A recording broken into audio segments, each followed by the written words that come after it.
In this episode, you'll discover how your inner critic quietly drains your energy and how rebuilding self-trust brings you back to alignment with your ikigai. Welcome to the Midlife Reinvention Podcast, a podcast helping women in career and life transitions achieve clarity on their next steps so they can transform uncertainty into an energizing next chapter. I'm your host, Kavita Ahuja, and the founder of It's My Time Now Coaching. If you're wondering what's next in your career or life, you are in the right place. Through solo and guest episodes, you'll gain practical tips, tools, and inspiration to help you uncover blocks, gain confidence, and be, do, and have what you want. I rediscovered myself after the age of 50, and I know you can too. It's my time now to help you do just that. I'm so excited you're here. Let's dive in.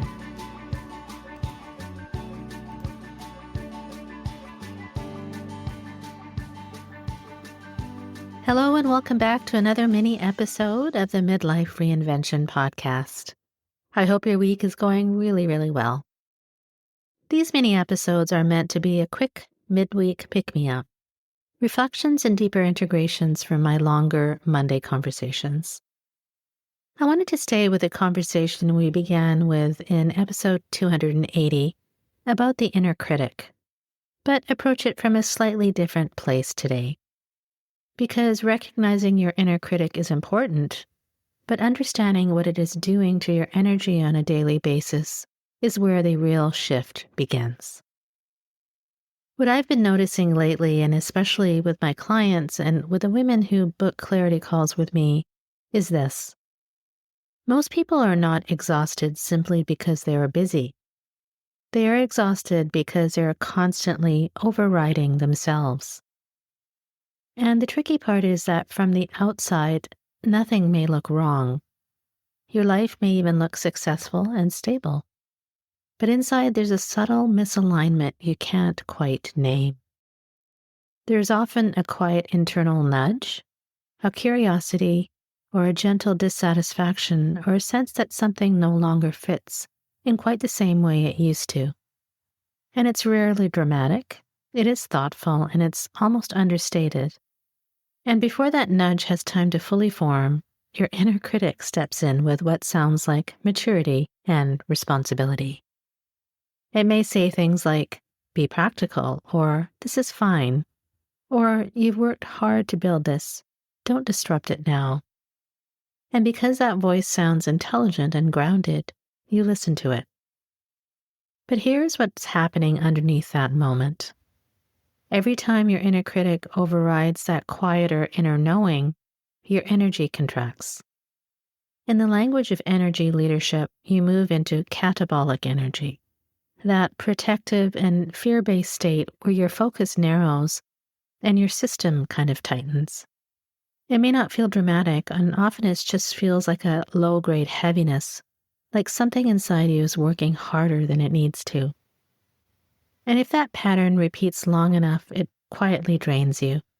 It's not because you lack capability, and it's not because your life is objectively wrong, but because there is an internal friction between what you sense and what you allow.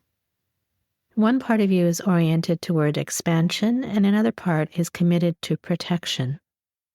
And living inside that tension takes some energy.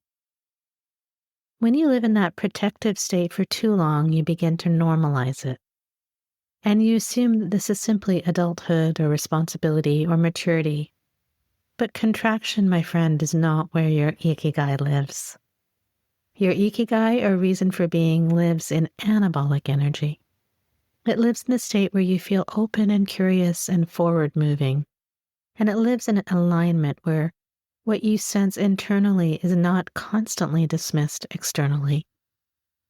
You cannot uncover your ikigai if your inner critic is continually managing your growth. I remember this very clearly in my own transition. Before I pivoted into coaching, I was competent and stable, and from the outside, everything looked fine.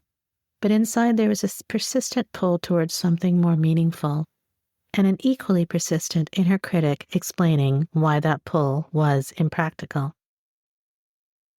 What drained me was not the work alone, it was a constant suppression of alignment. So today, instead of asking yourself what dramatic change you should make, I invite you to ask something more subtle and perhaps even more powerful. Where is my inner critic quietly draining my energy? And where are you overriding yourself? Where do you feel a spark of interest or expansion and then immediately manage it with logic? You don't need to silence the inner critic, and that rarely works actually, but you can begin rebuilding self-trust in small, deliberate ways. What would it look like to trust yourself just 5% more? Not to overhaul your life or to make a big, bold announcement, but perhaps to explore an idea instead of dismissing it, or to research something instead of minimizing it, or to hold a boundary slightly firmer than you normally would. Reinvention does not begin with dramatic courage. It begins with restoring alignment between what you know and what you allow. And when you begin listening to yourself, even incrementally, your energy shifts. You feel steadier and lighter and clearer, and that is anabolic energy returning. And that is alignment resurfacing. That is you moving closer to your ikigai, not because you forced it into existence, but because you stopped suppressing it. So if there's something you have been circling, something that feels aligned but slightly uncomfortable, just let it exist this week without immediately shutting it down. Notice your inner critic, notice how convincing it sounds, and then gently question whether it is wisdom or simply protection. And if, as you listen today, you recognize that your inner critic has been quietly steering your decisions for longer than you'd like, that is exactly the kind of space we untangle on a clarity call. A clarity call is not about pressure or commitment. It's about helping you separate fear from truth so you can move forward from alignment rather than protection. If that feels like your next right step, you will find the link in the show notes to book a clarity call with me. You are not confused. You are negotiating with yourself. And when you begin listening to yourself, everything changes. You've got this. And again, when you begin listening to yourself, everything changes.